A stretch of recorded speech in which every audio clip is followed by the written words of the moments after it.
My dad's a very friendly man. He likes to talk to people. He likes to talk to everybody. He likes to know people's names. He's the sort of person in a shop, he will read all of the name badges. So if we go in a shop, he gets his change off the lady on the till, he goes, "Thanks very much, Jean." We're just glad that he stopped staring at an old lady's tit. We got a train last year from London up to Newcastle. Me, my sister, my mum and dad managed to get a table on the train. Awesome work. And we got really cheap first-class tickets because we booked them when I was about 9.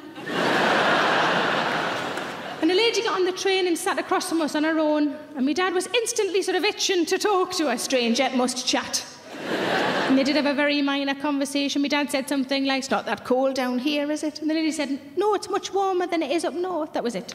That was the extent of the conversation. Yet my dad still saw fit, in 10 minutes' time, when the woman removed her cardigan, to go, "Da-da-da, da-da-da-da."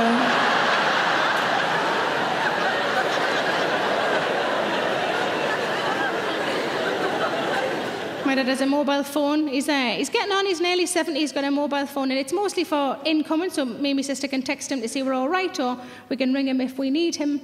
He's not really bothered about texting out. He finds it a lot of faff, but doesn't really have the patience anymore. So to make his life easier, and fuck knows who taught him how to do this, he set himself a template text, which he sends out regardless of the situation. And the template text says, "Champion, love Dad."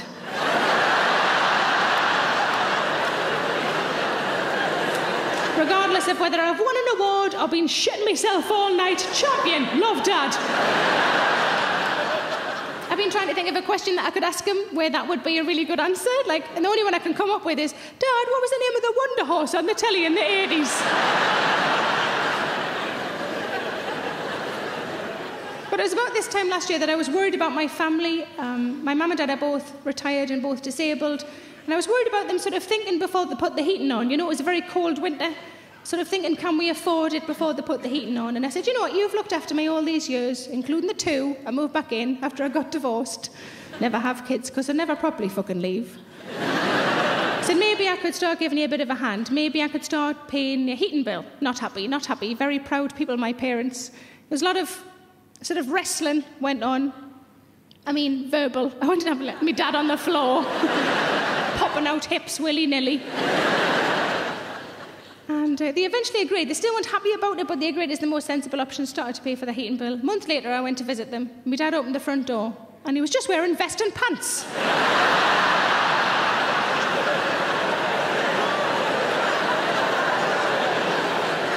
And I went, "Dad, it's 3 in the afternoon. Why haven't you got any clothes on?" "It's boiling in there."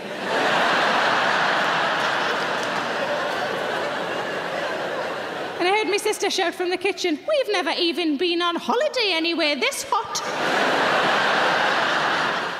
Hello, it's Sarah Milliken here. Please make sure you subscribe to my channel to stay up to date with all of my latest videos. Don't forget to like, pop a comment below, and why not stick around to watch a few more? I'm sure those emails or those dishes can wait a bit longer.